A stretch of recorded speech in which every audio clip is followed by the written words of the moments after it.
देखिए, इसी पर ज्यादा बातचीत करने के लिए खास मेहमान मेरे साथ जुड़े हैं। सबसे पहले परिचय करवा दूं, मेरे साथ हरियाणा न्यूज के पॉलिटिकल एडिटर अमित तिवारी जुड़े हुए हैं। मेरे साथ डॉक्टर पंकज बेनीवाल जुड़े हैं, बीजेपी के प्रवक्ता हैं। साथ ही बजरंग दास गर्ग, कांग्रेस के प्रवक्ता मेरे साथ जुड़े हैं। आप सभी मेहमानों का बहुत बहुत स्वागत है।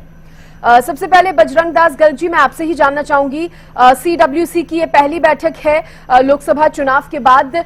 किस तरह से इसको आप समझाएंगे, क्योंकि सबसे अहम मुद्दा जो रहा है, जिस तरह से बातें निकलकर सामने आ रही हैं कि मांग उठ रही है राहुल गांधी को ही बनाया जाना चाहिए नेता विपक्ष, लेकिन राहुल गांधी क्या कह रहे हैं, उनका इरादा क्या है, विचार विमर्श करने के लिए समय मांग रहे हैं अभी?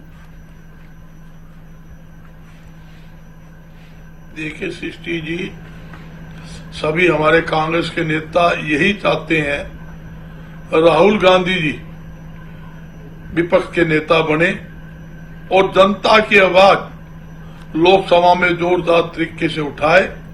जिस तरीके से राहुल जी ने पूरे देश के अंदर गरीबों की, दलितों की, व्यापारी की, उद्योगपति की, आम जनता की आवाज, किसान है, देश के जवान हैं, हर एक की आवाज उठाने का काम किया है। उसी तरह लोकसभा में उनकी आवाज गूंजे, उनकी समस्या का समाधान हो, सरकार कोई गलत फैसला ना ले सके।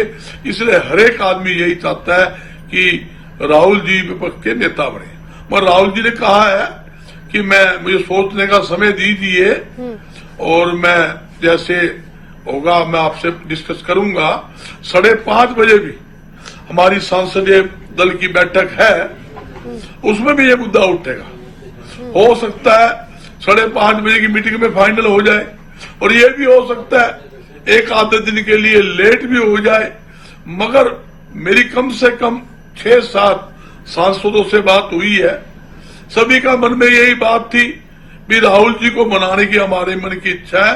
सभी ने एक सुर के अंदर राहुल जी का नाम रखना है, और सीडब्ल्यूसी की जो हमारी मीटिंग हुई उसके अंदर सभी नेताओं ने एक सुर से, रेणुगोपाल जी ने नाम का प्रस्ताव रखा, सभी ने एक सुर से इसका समर्थन किया। मैं एक बात बताना चाहता हूं, जब कांग्रेस पार्टी जो है, गांधी परिवार जो है, ये त्याग की मूर्ति है। इन्होंने हमेशा त्याग किया है। आप देखोगे अभी दादी थी, देश के लिए शहीद होगी, इसके पिताजी राजीव गांधी जी थे, वो शहीद हो गए। और एक खास बात बताता हूं, 2004 और 2009 के अंदर हमारी गठबंधन की सरकार बनी, और जिसके अंदर जब प्रधानमंत्री चुनने की बात आई, सभी ने एक सुर से सोनिया गांधी जी का नाम रखा। पर सोनिया गांधी जी ने खुद बनने की बजाय जो देश के सबसे वैज्ञानिक आदमी थे, बुद्धिजीवी थे, डॉक्टर मनमोहन सिंह जी को प्रधानमंत्री बनाने का काम किया। आपके सामने किसी ने भी नहीं सोचा था, किसी मीडिया ने नहीं सोचा था डॉक्टर मनमोहन सिंह जी नेता विपक्ष बनाने की बात हो रही है, नेता विपक्ष बनाने की बात हो रही है सर, तो आपकी पार्टी में और भी कोई कहा जा सकता है उम्मीदवार या कहा जाए चेहरा है क्या नेता विपक्ष के लिए राहुल गांधी के अलावा, अगर राहुल गांधी अग्री नहीं होते हैं नेता विपक्ष बनने के लिए? देखो, चेहरे बहुत है, ये नहीं चेहरे नहीं है। कांग्रेस में एक से एक सीनियर नेता बैठा है और सक्षम बैठा है। मगर क्या है, जिसके नेतृत्व में देश के अंदर लड़ाई लड़ी, जिसने पूरे देश के अंदर घूम घूम कर और जनता की आवाज उठाई, देश की जनता भी ये चाहती है लोकसभा में वही नेता बनके हमारी बात उठाए, जिसने जनता में जाकर वोट मांगी और जनता की आवाज बुलंद करी, और वो विपक्ष का नेता होगा तो बेखूबी से, जोरदार तरीके से जनता की बात उठाएगा। यह जनता चाहती है, यही हमारे सांसद चाहते हैं, यही कांग्रेस पार्टी की जो हाईकमान, जो हमारी सीडब्ल्यूसी कमेटी है, वो भी यही चाहती है कि राहुल गांधी जी बने, और मैं भी ये चाहता हूँ। ठीक है, और मेरी भी अपील है, राहुल गांधी जी ही इनका विपक्ष के नेता बने, ताकि ये जो सरकार है, तानाशाही जो मोदी की जुमले की सरकार है, ईडी और सीबीआई की सरकार है, और सरकारी एजेंसी का दुरुपयोग करने वाली सरकार है। डॉक्टर पंकज बेनीवाल जी को चर्चा में जोड़ते हुए, डॉक्टर पंकज बेनीवाल जी, बीजेपी क्या चाहती है? दरअसल सवाल मेरा आपसे ये है कि आप किस तरह से देख रहे हैं कांग्रेस की तैयारियों को, जिस तरह से अभी बजरंग दास गर्ग जी भी कह रहे थे कि जिसके नेतृत्व में कांग्रेस ने चुनाव लड़ा, राहुल गांधी के नेतृत्व में लड़ा, तो नेता विपक्ष राहुल गांधी को ही होना चाहिए। आप किस तरह से देख रहे हैं, क्योंकि एक नेता विपक्ष का मजबूत होना या मजबूती के साथ जनता के मुद्दों को, जनता की बातों को रखना बेहद जरूरी होता है। नमस्कार सृष्टि जी, सभी साथियों को नमस्कार, सभी दर्शकों को मेरा नमस्कार। देखिए, कांग्रेस का जो हाल है वो मूंगेरी लाल के हसीन सपने देखने जैसा है। 2014 रहा, 2019 रहा, 2024 रहा, 3 योजनाओं में मिलकर इनकी इतनी सीटें नहीं आई जितनी भारतीय जनता पार्टी की इस बार आई है 240। इनकी 3 योजनाओं में मिला लो तो 183 सीटें हैं। अगर इनको 2029 का अरे 29 का चुनाव लड़ना पड़ेगा अपने, जब जाके 240 के आसपास पहुंचोगे आप। अरे रुक जाओ, सुनने पड़ेगा आपने, अरे सुनना पड़ेगा बजरंग दास गर्ग जी। इतनी भी बेचैनी क्यों है? अरे हार के यार, हार को स्वीकार कर लो। 2014 से आदत पड़ी होगी आपको, 2014 है, 19 है, 24 आदत पड़ जाएगी। अब तो आपको कह रही है कि हमने तो अच्छा परफॉर्म किया है, लेकिन बीजेपी बैसाखी पर आ गई है, बैसाखियों पर आ गई है बीजेपी। इनकी बैसाखियों का तो आलम आपके सामने। यूपीए होने के बावजूद इनको इंडिया गठबंधन की जरूरत पड़ी। और जो मैं पहले भी कहता रहा कि चुनाव के बाद इस इंडी गठबंधन वाले एक दूसरे कपड़े फाड़ते हुए नजर आएंगे। आम आदमी पार्टी और कांग्रेस कैसे एक दूसरे पे तल्ख टिप्पणी आज करते हुए नजर आ रहे हैं, आपके सामने है। कल अनुराग डांडा क्या कह रहे थे, हुड्डा साहब क्या कह रहे थे, गोपाल राय क्या कह रहे थे, सुशील गुप्ता क्या, सबके आज बयानों में से संविधान और लोकतंत्र का शब्द गायब हो गया है। जो पिछले 1.5 महीने तक इन्होंने एक ही शब्द को अलापा है, 2 शब्दों को अलापा है, सॉरी, लोकतंत्र और संविधान, आज वो कहां चला गया लोकतंत्र और संविधान? इनके शब्दों से निकल गए। अब सिर्फ इनको ये है कि तुमने मेरे को वोट नहीं दिलवाई, मेरे को तुमने वोट नहीं दिलवाई।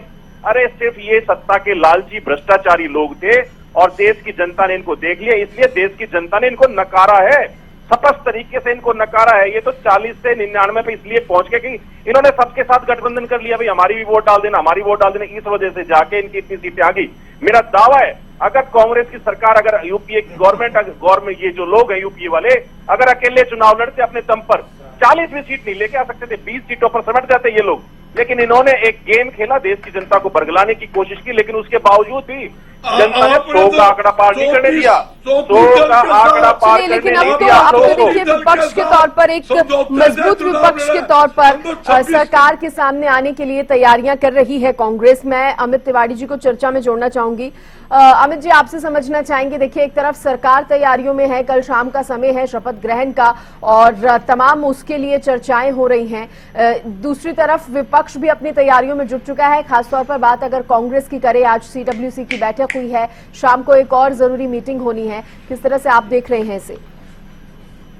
देखिए सुशील जी, कांग्रेस के लिए निश्चित रूप से एक बड़ा अवसर तो आया ही है। एनडीए के नेता तो नरेंद्र मोदी जी को चुन लिया गया और वो 3री बार प्रधानमंत्री पद की शपथ भी लेंगे। तो इससे पहले, ठीक पहले देखिए, CWC Congress committee, working committee की बैठक हुई। उसमें एक तरह से सभी ने ही यह एक प्रस्ताव रखा कि राहुल गांधी को ही जो है विपक्ष का नेता चुन लिया जाए। दरअसल 10 सालों से यह पद किसी के पास नहीं था, क्योंकि पहले कांग्रेस की देखिए सीटें 44 आई, तो जो लोकसभा में विपक्ष का नेता होता है उसके लिए 10% की शर्त है कि 10% जो है वो सीटें उनके पास होनी चाहिए, यानी 54 सीटों का आंकड़ा होना चाहिए।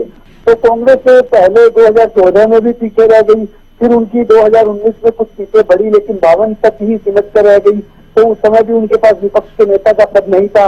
अब क्योंकि कांग्रेस जो दूसरी सबसे बड़ी पार्टी है और 99 सीटें आई है, तो ऐसे में एक महत्वपूर्ण पद देखिए विपक्ष के नेता का होता है।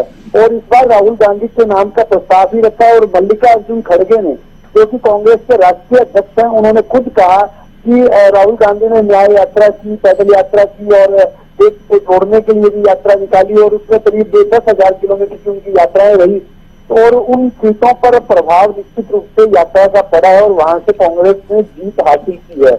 और इस जीत के लिए उन्होंने सबसे ज्यादा शाबाशी राहुल गांधी को, साथ सोनिया गांधी और प्रियंका गांधी की भी सराहना की। उन्होंने कहा कि विपक्ष के नेता का पद जो है वो राहुल जी ही संभालें। तो ऐसे में कांग्रेस की ओर से कोशिश की जा रही है। हालांकि राहुल गांधी की ओर से कहा गया है कुछ समय चाहिए, क्योंकि एक तो देखिए सीनियरिटी के हिसाब से भी एक बड़ी बात है कि राहुल गांधी 5वीं बार चुनकर जो है वो संसद में पहुंचे हैं, उनका 5वां सांसद के रूप में कार्यकाल है।